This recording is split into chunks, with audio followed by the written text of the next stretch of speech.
무려 제 전공입니다. 제가 그래서 자세하게 설명을 잘 해드릴 자신이 있어요.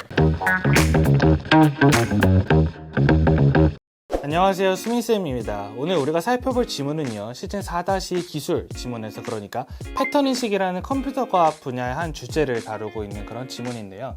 이제 이런 컴퓨터 과학 소재만 나오면 이제 굉장히 많은 친구들이 막 굉장히 혐오스러운 반응을 보이는 경우들이 많은데, 이걸 싫어하는 분들이 많으시겠지만 오늘은 제가 설명드릴 내용이 무려 제 전공입니다. 제가 그래서 자세하게 설명을 잘 해드릴 자신이 있어요. 그러니까 제 설명을 들으시고 여러분이 읽으신 바와 잘 비교해 보시면은 여러분의 독해 과정이 제대로 이루어졌는지를 아마 확인하실 수 있을 겁니다. 그래서 이제 이렇게 설명 시작을 합니다. 우리 인간은 어떤 대상 식별할 때 이런 식으로 한다는 거죠. 보면서 이제 수영을 하고 있는데 저기 바다에서 뭐 어떤 지느러미가 솟아있는 게 보이면은 우리 이제 뭘 알 수가 있어요. 딱 보니까 저거는 뭡니까? 상어죠. 얼른 도망가야겠죠. 안 그러면 내가 팔을 잃을 거란 말이에요. 얼른 도망간단 말이에요. 바로 상어라는 걸 알 수 있기 때문이죠. 하지만 컴퓨터는 우리가 바라보는 것처럼 직접 세상의 사물들을, 대상들을 식별할 수가 없기 때문에 여러 가지 정보들을 모아서 합쳐서 판단을 하게 됩니다. 뭐 예를 들어서 저기 지느러미가 있네, 뭐 날카로운 이빨이 있네, 이런 것들을 보아하니까 얘는 상어, 뭐 가오리, 고래, 이런 것들 중에서 상어랑 제일 가깝겠구나, 상어로 분류해야겠네, 이런 식으로 사물을 식별한다는 얘기입니다. 이런 게 패턴 인식이라는 거고, 그래서 이 지문에서는 그 패턴 인식이 이루어지는 과정을 구체적으로 설명을 해주고 있는데요. 여기서는 그거에 대한 구체적인 예시로 어종 분류기라는 거를 설명을 해주고 있습니다. 뭐 물고기 더미들이 잔뜩 있고 거기에 A 물고기들도 섞여 있고 B 물고기들도 섞여 있는 상황에서 A 물고기는 A 물고기로 분류해주고 B 물고기는 B 물고기로 분류해주고, 이런 게 어종 분류기라는 거죠. 그게 작동하는 방식을 설명을 해주고 있는데 총 3단계로 이제 작동이 된다고 설명을 해줍니다. 먼저 감지를 해야 돼요. 감지를 통해서 이 대상들에 대한, 이 개별 물고기들에 대한 정보를 수집을 해준다는 거죠. 자, 그걸 통해서 우리가 어떤 수치화된 특징을 만들어냅니다. 그거를 특징 벡터라고 한다고 하죠. 여기서는 2가지 특징에 주목을 하고 있어요. 그게 뭐죠? 맞습니다. 길이랑 밝기라는 특징에 주목을 해서 그거를 수치화해서 특징 벡터라는 거를 만들어주고 있습니다. 뭐 예를 들어서 30,94 이런 식으로 벡터를 만들어주면은 이게 이제 특징 벡터가 되는 거죠. 이 벡터라는 개념은 이제 우리 과학생들이 잘 알고 있는 그런 스칼라란 벡터에서 말하는 그 벡터가 맞는데, 컴퓨터 과학에서 중요한 주제니까 제가 기회가 되면 또 따로 설명을 드리도록 하겠습니다. 우리가 이런 특징 벡터를 통해서 이제 이걸 잘 활용하면은 얘가 고래에 속하는지 상어에 속하는지 잘 분류를 해줄 수 있다는 얘기죠. 이제 구체적으로 어떻게 분류가 잘 이루어지는지를 설명을 하기 이전에, 그래서 이제 이런 얘기를 해줍니다. 이런 특징의 개수가 많으면 많을수록 뭐가 높아진다고 하죠? 그렇죠, 인식률이 높아진다고 해요. 그러니까 분류의 정확도가 높아진다는 거죠. 그러니까 길이랑 밝기에서만 끝나는 게 아니라 뭐 눈의 크기라든가 비늘의 색깔이라든가 이런 여러 가지 특징들을 최대한 많이 반영을 할수록 더 정확한 분류가 된다는 겁니다. 그걸 우리가 이런 의문을 던지게 돼요. 당연히 특징의 수를 최대한 늘려야 정확한 분류가 이루어질 수 있는 거 아니냐, 왜 특징의 개수를 한 100개쯤으로 하지 않는 거냐 라고 하니까, 그래서는 이제 뭐라고 하냐면요, 특징의 개수가 많아질수록 무슨 문제가 생긴다고 하죠? 그렇죠, 연산의 시간이 많이 걸리기 때문에 효율성이 떨어진다는 거죠. 그쵸? 그러니까 우리의 과제는 뭐라고 할 수가 있겠습니까? 특징의 개수를 너무 많게 하지도 않고 너무 적게 하지도 않고, 즉 인식률이 좋으면서 효율적이기도 한 그런 분류기를 만드는 게 목적이다 라고 할 수 있겠습니다. 이제 그 다음으로 넘어가면은요, 구체적으로 분류가 어떻게 이루어지는지에 대한 설명이 이루어지고 있습니다. 이렇게 어떤 물고기 X가 있다고 가정을 했을 때 이제 물고기 A냐 물고기 B냐로 분류를 해줘야 되는 상황인 거죠. 이제 우리가 이 물고기 X에 대해서 어떤 특징 벡터를 만들어 두지 않았습니까? 37,83이라고 해볼게요. 자, 그러면은 이 A라는 물고기에 대해서 이 B라는 물고기에 대해서 우리가 뭘 만들어 두냐면은 평균 특징 벡터라는 거를 만들어 둡니다. 이걸 통해서 이 물고기 X와 물고기 A의 평균 특징 벡터 사이의 거리를 비교를 해주고, 또 물고기 B와 물고기 X의 거리를 비교를 해주는 거죠. 이런 식으로 우리가 수식을 표현을 할 수가 있겠습니다. 이렇게 비교를 해본 결과 특징별 거리가 합쳐봤을 때 이제 A가 14고 B가 16이기 때문에 물고기 X는 B가 아니라 A랑 더 가깝구나, 그러니까 A 쪽으로 분류를 해줘야겠네, 이런 식으로 결론을 내릴 수가 있다는 거죠. 그런데 이런 식으로만 우리가 이제 분류를 하게 되면은 무슨 문제가 생기냐면은 당연히 정확하지 않은 문제가 생길 수도 있다는 거예요. 쉽게 말해서 인식률이 떨어진다는 거죠. 그러면 안 되겠죠. 그래서 우리가 뭘 하게 되냐면은 특징 중에서도 중요한 특징, 그러니까 분류의 결정적인 역할을 수행하는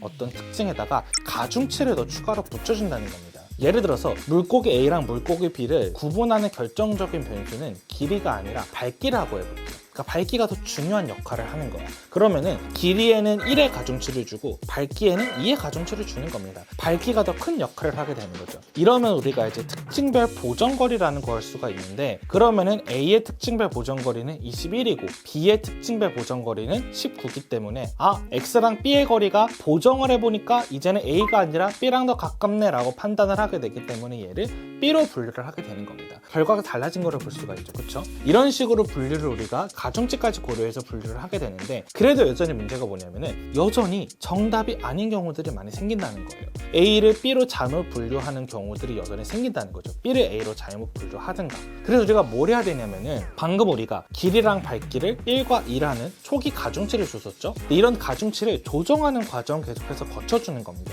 어떨 때만 우리가 내린 결론이 정답이 아닐 때, 즉 정답이 불일치할 때, 정답과 같지 않을 때 가중치를 조정하게 되는 겁니다. 가중치를 조정하는 데는 두 가지 기준이 있어요. 여기서 특징별 기준값이라는 걸 활용을 하기도 하고, 기준값 이상인 게 없으면 그냥 보정거리가 가장 큰 놈을 우리가 이제 가중치를 조정하기도 합니다. 자세한 거는 정리한 내용을 살펴보시면 될 것 같고요. 여기서 중요한 거는 일정 비율만큼 가중치를 줄인다는 거예요. 너무 큰 놈에 대해서. 이런 판단을 하는 거죠.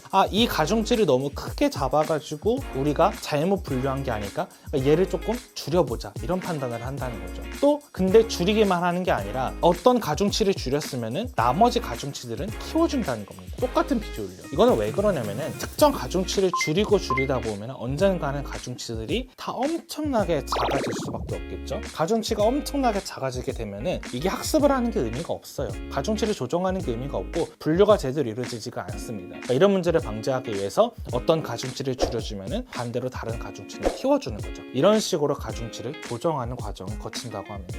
즉 지금까지의 과정을 정리를 해보면은 우리는 결국에는 이 가중치라는 걸 우리가 매겨주고 이 초기 가중치를 매긴 다음에 가중치를 계속해서 정답에 가까운 결과를 우리가 내릴 수 있도록 계속해서 가중치를 조정을 해주는 겁니다. 그래서 우리가 맨 처음 초기 가중치를 근거로 분류를 했을 때 분류 결과와 정답을 비교를 해서 정답과 일치한다면 가중치를 유지하지만 정답과 일치하지 않는다면은 가중치를 조정한다는 거죠. 어떻게 조정하는 거죠? 특징별 기준값 이상으로 많이 틀린 애들은 가중치를 낮춰주고 나머지 애들은 동일한 비율로 가중치를 높여준다는 거예요. 이런 식으로 가중치를 조정한다는 겁니다. 여기서 가장 여러분들이 중요하게 의식했어야 되는 결말은 뭐냐면요, 이런 과정들을 이해하시는 것도 중요한데 우리가 애초에 이 짓을 왜 하는지 생각을 해보는 게 만만치 않게 중요합니다. 이 짓을 왜 하는 거였죠? 분류를 잘하려고 하는 거였죠. 정확히는 인식률을 높이는 게 중요한 거였죠. 근데 인식률을 높이는 것만 생각을 하시면 안 됩니다. 인식률을 높이려고 하면은 뭘 하면 됩니까? 특징의 개수를 한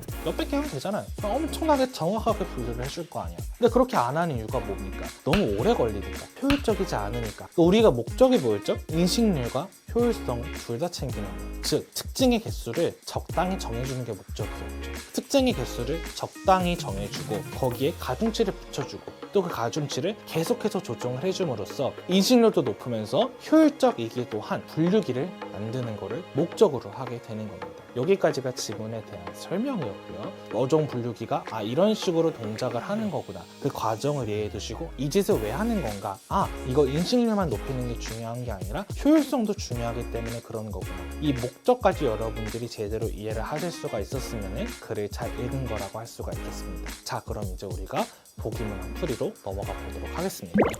자, 보기 상황에서는 특징 벡터로 세 가지를 선택을 했네요. 그리고 이제 평균 특징 벡터가 연어는 이렇고 농어는 또 이렇다고 합니다. 초기 가중치도 이런 식으로 구해져 있다고 하고요. 우리가 이에 따라 물고기 1의 특징별 보정거리를 구한다면 이런 식으로 구할 수 있을 겁니다. 그래서 물고기 1은 어디로 분류가 되죠? 그렇죠, 농어로 분류가 될 거란 말이에요. 자, 여기까지는 하려면 합니다. 이 다음이 중요하죠. 이제 뭘 따져야 하냐면 마지막 두 문단의 핵심이 이거였죠. 물고기 1이 아니라 물고기 1을 실제 분류하는 작업을 해야 됩니다. 근데 이거는 뭐에 따라 달라지죠? 초기 가중치를 근거로 물고기 1을 분류한 결과가 정답이었는지 정답이 아니었는지에 따라 달라집니다. 우리가 갈래를 두 갈래로 쪼개놓고 생각을 해보겠습니다. 첫 번째, 물고기 1의 분류가 정답이었다면, 즉 정답이 농어였다면. 두 번째, 물고기 1의 분류가 정답이 아니었다면, 즉 정답이 연어였다면. 이런 두 갈래를 우리가 놓고 생각을 해볼 수가 있을 것 같습니다. 정답이 농어라면 가중치를 조정할 필요가 없습니다. 하지만 정답이 연어였다면 분류가 잘못 이루어진 셈이니 가중치를 조정을 해야 되겠죠. 이때 밝기의 보정거리가 그 특징별 기준값인 16보다 크기 때문에 얘만 10%를 줄이고 나머진 10%를 키워주게 됩니다. 그리고 물고기는 이렇게 조정된 가중치에 의해서 분류가 이루어지게 되는 거죠. 이게 바로 어종 분류기의 원리였습니다. 이런 식으로 학습을 통해 가중치를 조정함으로써 더 분류가 정확하게 이루어질 수 있도록 하는 거죠. 근데 여기서 끝이 아니라 진짜 중요한 결론이 사실 남아있어요. 이렇게 학습을 왜 하는 거였죠? 그렇죠. 정확한 분류를 위해서, 즉 인식률이라는 거를 높이기 위함이었습니다. 그런데 말입니다, 여러분. 애초에 인식률을 높이는 게 관심이었으면 뭘 하면 된다고 했죠? 맞아요. 특징의 개수를 늘리면 됩니다. 근데 왜 그렇게 안 하죠? 맞아요. 무작정 특징 개수를 늘리면 효율성이 떨어지니까. 즉 우리가 이렇게 가중치라는 거를 만들어주고 또 이거를 또 조정해주고 이런 짓을 자꾸 하는 거는 왜 하는 거라고? 그렇죠. 아까 뭐라고 했습니까? 이게 중요하다고 했죠. 적당한 특징 개수를 정해주는 거. 그걸 위해서인 겁니다. 그래야 인식률만 높은 게 아니라 그렇죠. 효율적이기까지도 한 분류기를 완성할 수 있으니까요. 그래서 39번의 답이 1번인 겁니다. 특징의 개수를 많이 늘린다? 곤란하죠. 왜? 특징의 개수를 늘어나면은 맞아 인식률은 높아져요. 근데 그래서는 뭘 만들 수가 없다? 절대 효율적인 분류기를 만들 수가 없다. 아시겠죠? 어떻게 보면 이거를 이해하는 게 이번 지문의 핵심이다, 꽃이다 라고 할 수 있었겠습니다. 이번 주도 정말 수고 많으셨고요. 다음에도 더 유익한 해설 강의로 찾아뵙도록 하겠습니다. 이 지문과 관련해서 또 뭐 물어보고 싶으신 내용이 있으시면 댓글로 남겨주시면 제가 직접 도움을 드리도록 하겠습니다. 지금까지 수민쌤이었습니다.